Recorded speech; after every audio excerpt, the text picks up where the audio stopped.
students அனைவருக்கும் வணக்கம். இன்னைக்கு வீடியோல நம்ம என்ன பார்க்க போறோம் அப்படினா Kirchhoff's voltage law பேஸ் பண்ணி தான் ப்ராப்ளம் பார்க்க போறோம். வாங்க பார்க்கலாம். Calculate the branch currents I1, I2 and I3 using KVL.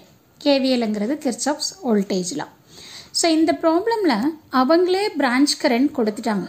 That is 5 ohm வழியா flow ஆகுற current I1, 6 ohm வழியா flow ஆகுற current I2, 10 ohm branch வழியா flow ஆகுற current I3 னு கொடுத்துட்டாங்க.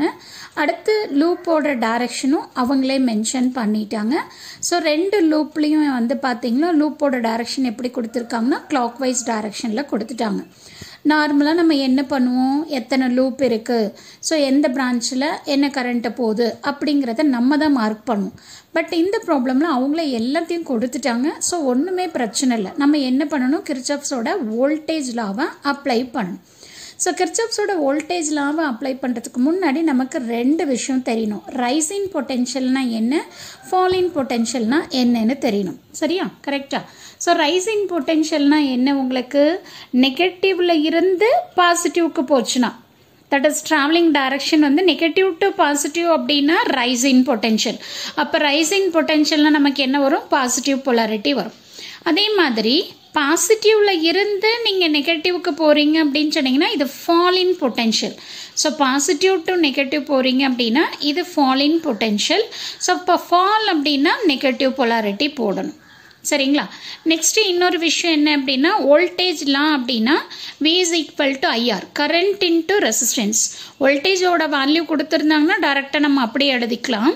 ரெசிஸ்டன்ஸ் இருக்குது அப்படின்னா அந்த ரெசிஸ்டன்ஸோட கரண்ட்டை மல்டிப்ளை பண்ணி நம்ம போடணும். ஸோ இந்த விஷயம் நல்லா தெரியணும். அடுத்து கிர்ச்சாஃப்ஸோட வோல்டேஜ் லாங்கிறது என்ன, sum of the incoming, that is sum of the voltage rice.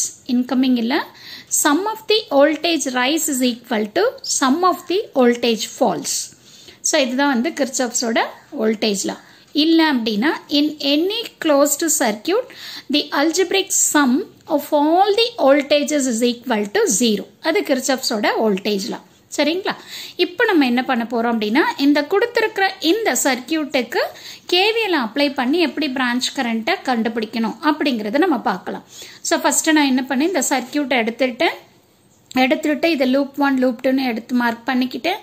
Next என்ன மார்க் பண்ணியிருக்கேன் அப்படின்னா, என்ட்ரிங், எப்பவுமே கரண்ட் என்ட்ரி ஆகிறது பாசிட்டிவ், லீவிங் வந்து நெகட்டிவ்.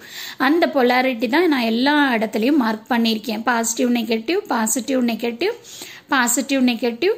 அடுத்து பேட்டரி வந்து இந்த ஸ்மாலர் டெர்மினல் வந்து நெகட்டிவ், லாங்கர் டெர்மினல் வந்து பாசிட்டிவ். ஸோ இது எல்லாத்தையும் மார்க் பண்ணி முடிச்சிட்டேன். அடுத்து வந்து பார்த்தீங்க அப்படின்னா இவங்க கொடுத்துருக்கிற இந்த கான்செப்டை படி பாருங்க. ஸோ இது வந்து ஒரு நோடு, என்ன 3 branches connected at this point. அப்போ இது ஒரு நோட் பாயிண்ட். அப்போ இந்த நோடு எடுத்துட்டு நான் என்ன பண்ணுறேன், கிர்ச்சாஃப்ஸோட கரண்ட் லாவை அப்ளை பண்ணி இதில் என்ன பிரான்ச், இந்த பிரான்ச்சில் என்ன கரண்ட் போகுதுன்னு கண்டுபிடிச்சிக்கலாம். சரி, ஆல்ரெடி I3ல கொடுத்துட்டாங்க.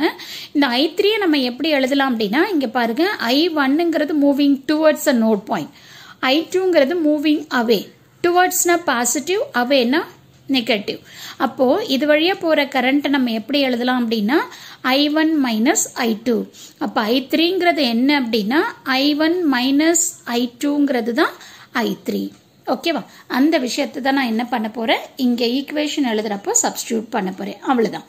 இப்போ நான் என்ன பண்றேன், லூப் 1 எடுத்துக்கிறேன். லூப் 1 எடுத்துட்டு கிளாக் வைஸ் டைரக்ஷனுங்கிறதுனால நான் இந்த பிரான்ச்ல இருந்து ஸ்டார்ட் பண்றேன். இப்போ இந்த பிரான்ச்ல இருந்து ஸ்டார்ட் பண்றப்போ negative to positive, rise in பொட்டென்ஷியலா, அப்போ 15, அப்போ +15 போட்டுக்கணும். ஓகே, அடுத்தது பாருங்க, positive to negative. So positive to நெகட்டிவ்னா ஃபால் இன் பொட்டென்ஷியல். அப்போ ஃபால் அப்படின்னா என்ன வரும், மைனஸ் வரும். அடுத்து வந்து பார்த்தீங்கன்னா இந்த ரெசிஸ்டன்ஸ் வந்து 5, கரண்ட் என்ன I1, அப்போ -5 இன்டூ I1. ஓகே, அடுத்தது இங்கே பாருங்க, positive to negative. So positive to நெகட்டிவ்னா ஃபால் இன் பொட்டென்ஷியல். இங்கே ரெசிஸ்டன்ஸ் என்ன இருக்கு, 10 இருக்கு. I3ங்கிறது ஆக்சுவலாக என்ன, நமக்கு I1 மைனஸ் I2. ஸோ அதனால -10 இன்டூ I1 மைனஸ் I2ன்னு போட்டாச்சு. அடுத்து இங்கே பார்த்தீங்கன்னா பேட்டரி இருக்கு, positive negative. So positive to நெகட்டிவ்னா ஃபால் இன் பொட்டென்ஷியல். அப்போ -10 இஸ் ஈக்குவல் டு 0. நெக்ஸ்ட் என்ன பண்றோம் அப்படின்னா, இதை நார்மல் மல்டிப்ளிகேஷன் பண்ணியிருக்கோம். -10 into I1. So minus into minus plus ஆயிரும். ஸோ ரிமைனிங் இருக்கிற டேர்ம் அப்படியே எழுதியாச்சு. ஓகேவா? அடுத்து வந்து பாருங்க, இங்கே -5 இருக்குது, இங்கே -10 இருக்குது. அப்போ -15I1 + 10I2. இந்த 15ல் 10 போயிடுச்சுன்னா நமக்கு எவ்வளோ இருக்கும்? 5ன்னு இருக்கும். ஸோ அப்போ இது எப்படி நம்ம ஃபைனலாக எழுதலாம் அப்படின்னா 15I1 - 10I2 = 5. இந்த ஈக்குவேஷன் வருது நான் என்ன பண்ணியிருக்கேன்? மைனஸால் மல்டிப்ளை பண்ணியிருக்கேன், அவ்வளோதான். ஸோ அப்போ மைனஸ் இன்ட்டு மைனஸ் இங்கே ப்ளஸ் ஆயிரும், இது மைனஸ் ஆயிரும், இந்த மைனஸ் வந்து ப்ளஸ் ஆயிரும், அவ்வளோதான். அப்போ லூப் 1க்கான ஈக்குவேஷன் நம்ம எழுதிட்டோம். அடுத்து என்ன பண்ணணும்? லூப் 2 எடுத்துக்கிட்டோம். இப்போ இந்த லூப் 2லையும் நமக்கு என்ன டைரக்ஷன் கொடுத்துருக்காங்க? கிளாக் வைஸ் டைரக்ஷன் தான் கொடுத்துருக்காங்க.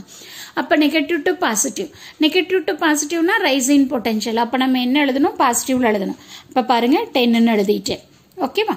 அடுத்தது வந்து பார்த்தீங்கன்னா இந்த டைரக்ஷனில் தான் நீங்கள் ட்ராவல் பண்ணுறீங்க அப்படிங்கிறப்போ இது negative to positive. Negative to பாசிட்டிவ்ங்கிறப்ப rise in potential. So 10 × I1 - I2. ஓகேவா? அடுத்து இங்கே பாருங்க positive to negative fall in potential. அப்போ -6 × I2. அதே மாதிரி இங்கே வந்து +2 மைனஸ், அப்போ ஃபால். அப்போ -4 × I2. ஸோ அந்த இதுதான் நான் என்ன பண்ணியிருக்கேன்? இங்கே எழுதியிருக்கேன் =0 போட்டுட்டேன். அடுத்து இங்கே என்ன பண்ணியிருக்கேன்? நார்மல் மல்டிப்ளிகேஷன் பண்ணியிருக்கேன். 10 × I1 - 10 × I2. இங்கே -6I2 -4I2 இது எல்லாமே அப்படியே எழுதிடுறேன். அடுத்து வந்து பார்த்தீங்கன்னா இங்கே இருக்கிறது 10I1 எழுதிட்டு, ஸோ இங்கே 10 6 4 இருக்குது. இது எல்லாத்தையும் ஆட் பண்ணிங்க அப்படின்னா -20I2ன்னு வந்துடும் =0. ஸோ இதில் இருந்து 10I1 - 20I2 = இந்த 10 இந்த பக்கம் போச்சுன்னா -10ன்னு ஆயிரும். இது ஈக்குவேஷன் நம்பர் 2ன்னு எடுத்துக்கிட்டேன். ஓகேங்களா? எடுத்துட்டு நார்மலாக நம்ம என்ன பண்ணுவோம் அப்படின்னு சொன்னீங்கன்னா கேல்குலேட்டர் யூஸ் பண்ணி I1 I2 கண்டுபிடிச்சிருவோம். இந்த ரெண்டு ஈக்குவேஷனை எடுத்து மேட்ரிக்ஸை ஃபார்ம் பண்ணிட்டு கிராமஸ் ரூல் அப்ளை பண்ணி I1 I2 அப்படிங்கிறத நம்ம கேல்குலேட்டரை யூஸ் பண்ணி பண்ணிடுவோம். பட் இந்த வீடியோவில் நான் என்ன பண்ணியிருக்கேன்? இந்த ரெண்டு ஈக்குவேஷன் எடுத்து ஈக்குவேஷனை சால்வ் பண்ணியிருக்கேன். ஓகேங்களா? இது ஃபர்ஸ்ட் ஈக்குவேஷன், செகண்ட் ஈக்குவேஷன். நான் இப்போ என்ன பண்ணுறேன் அப்படின்னா இந்த ஃபர்ஸ்ட் ஈக்குவேஷனை 2ஆல் மல்டிப்ளை பண்ணுறேன். அப்படி பண்ணுறப்ப எனக்கு என்ன ஆகும்? 15 × 2 30I1. ஸோ இங்கே -20I2 = 5 × 2 வந்து 10. இந்த செகண்ட் ஈக்குவேஷனை அப்படியே எடுத்து எழுதிக்கிறேன். 10I1 - 20I2 = -10. இப்போ வந்து பார்த்தீங்கன்னா இது தேர்ட் ஈக்குவேஷனில் இருந்து செகண்ட் ஈக்குவேஷனை நம்ம சப்ராக்ட் பண்ணுறோம். ஓகேவா? ஸோ அப்போ பண்ணுறப்ப என்ன ஆகும்? பொலாரிட்டி மாறிடுமா? சரி. ஸோ 30லேருந்து 10 போயிடுச்சுன்னா 20I1 = ஸோ இது ரெண்டும் கேன்சல் ஆயிரும் நமக்கு. So this is = 20. ஸோ I1 = 20/20 = 1 ஆம்பியர். I1ஓட வேல்யூ கண்டுபிடிச்சிட்டோம்.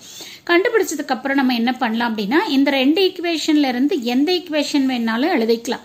எடுத்துட்டு நம்ம I2ஓட வேல்யூ கண்டுபிடிக்கலாம். பட் ஆனால் நான் என்ன பண்ணியிருக்கேன்? ஃபர்ஸ்ட் ஈக்குவேஷன் எடுத்திருக்கேன். நீங்கள் வேணும் அப்படின்னா செகண்ட் ஈக்குவேஷன் கூட எடுத்து நீங்கள் சால்வ் பண்ணுங்க, ஒன்றுமே பிரச்சனை இல்லை. ஸோ ஃபர்ஸ்ட் ஈக்குவேஷன் எடுத்துட்டு, சாரி நான் செகண்ட் ஈக்குவேஷன் தான் எடுத்திருக்கேன். ஓகே, இங்கே வந்து 2ன்னு போட்டுக்கோங்க. ஸோ இப்போ வந்து பார்த்தீங்கன்னா 10 × I1 - 20 × I2 = -10. ஸோ I1ஓட வேல்யூ நமக்கு என்ன? 1. ஸோ அப்போ 10 × 1 10ன்னு வந்துடும். -20I2 = -10. ஸோ இந்த 10 இந்த சைடு வந்துருச்சு அப்படின்னா -10 ஆயிரும். அப்போ -20I2 = -20 I2 = என்ன வரும்? மைனஸ் கேன்சல் ஆகும். 20 கேன்சல் ஆயிடுச்சுன்னா 1 ஆம்பியர்னு வரும். அப்போ I1ஓட வேல்யூவும் I2ஓட வேல்யூ நமக்கு என்ன வருது? 1 ஆம்பியர்னு வருது. ஓகேவா? அப்போ I3ங்கிறது என்னது நமக்கு?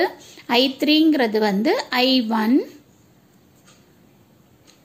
- I2. I1ஓட வேல்யூ 1 ஆம்பியர், I2ஓட வேல்யூ 1 ஆம்பியர். அப்போ 1 - 1 0 ஆம்பியர். அப்போ இந்த பிரான்ச்சில் போகிற கரண்ட்டு இந்த ப்ராப்ளம்க்கு வந்து நமக்கு எவ்வளோ கிடைக்குதுன்னா 0 கரண்ட்டுன்னு கிடைக்குது. இதில் 1 ஆம்பியர் போகுது, இதில் 1 ஆம்பியர் போகுது. ஸோ இந்த 1 ஆம்பியர் இந்த 1 ஆம்பியர் போயிடுச்சுன்னா இங்கே வந்து நமக்கு எவ்வளோ வருது அப்படின்னா 0 தான் வருது. சரிங்களா? ஸோ இதுதான் வந்து இந்த ப்ராப்ளம்க்கான ஆன்சர். ஸோ கண்டிப்பாக இந்த வீடியோ உங்களுக்கு யூஸ்ஃபுல்லாக இருக்கும்னு நினைக்கிறேன். Thank you for watching this.